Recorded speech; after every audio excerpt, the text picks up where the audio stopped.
Assalamualaikum warahmatullahi wabarakatuh.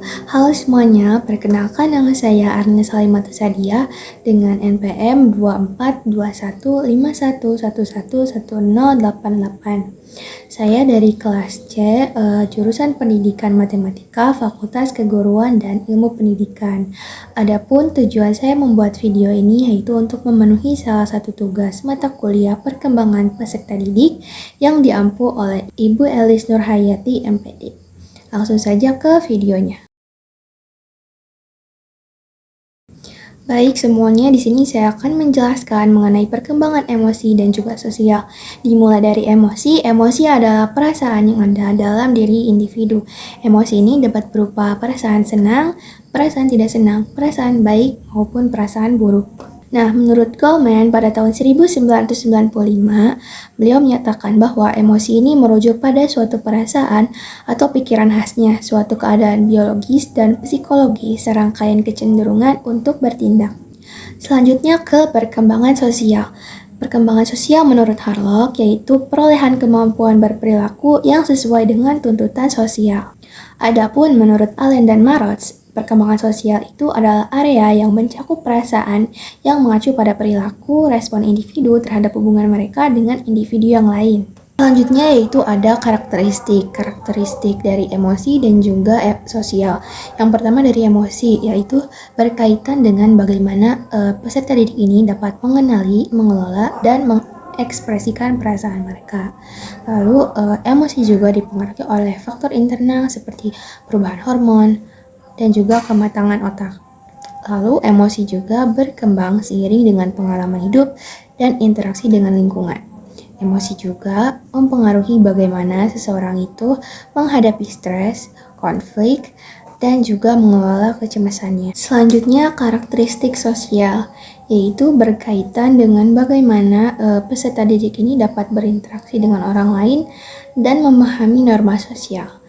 Perkembangan sosial juga dipengaruhi oleh lingkungan eksternal seperti keluarga, teman sebaya, dan juga masyarakat.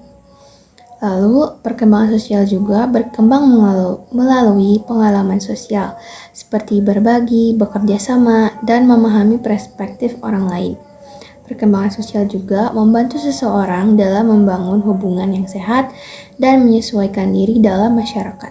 Selanjutnya ada implikasi perkembangan emosi dan perkembangan sosial dalam pembelajaran. Nah, perkembangan emosi dan sosial ini mempengaruhi cara berinteraksi dengan guru dan teman sebayanya. Lalu, membantu siswa dalam mengelola stres dan tekanan akademik. Juga mendorong pembelajaran yang lebih efektif karena emosi yang stabil dapat meningkatkan fokus dan juga motivasi. Lalu yang terakhir, mewujudkan lingkungan sekolah yang lebih kondusif dan juga inklusif. Studi kasusnya itu merupakan pengalaman pribadi saya sendiri. Nah, sejak kecil saya ini merupakan anak yang pemalu atau bisa dibilang introvert. Jadi saya ini tidak ada masalah dalam akademik, tetapi masalah dalam kurangnya percaya diri. Jadi waktu kelas 1 SD saya itu dipilih untuk mengikuti lomba calistung. Nah, di mana itu kan membaca, menulis, dan berhitung. Di aspek menulis dan menghitung saya ini baik-baik saja, tetapi dalam aspek membaca, terutama di sana itu kan membaca dengan jelas dan juga lantang. Nah, saya ini kurang dalam segi itu karena kurangnya rasa percaya diri. Maka solusi yang guru saya berikan itu dengan dorongan dan juga latihan yang membuat saya bisa lebih berkembang lagi. Nah, mungkin kesimpulannya dari perkembangan sosial dan juga emosi, nah keduanya ini memiliki peran penting dalam pendidikan karena dapat mempengaruhi bagaimana peserta didik belajar, berinteraksi, dan juga berkembang dalam lingkungan sekolah. Sebagai calon pendidik, ayo kita bersama-sama menciptakan lingkungan belajar yang mendukung perkembangan emosi dan juga sosial peserta didik. Nah, dengan memahami dan memperhatikan aspek ini, kita dapat membantu mereka tumbuh menjadi individu yang lebih percaya diri dan berempati, juga siap menghadapi tantangan di masa depan. Mungkin cukup sekian yang dapat saya sampaikan. Mohon maaf apabila ada kesalahan. Wassalamualaikum warahmatullahi wabarakatuh.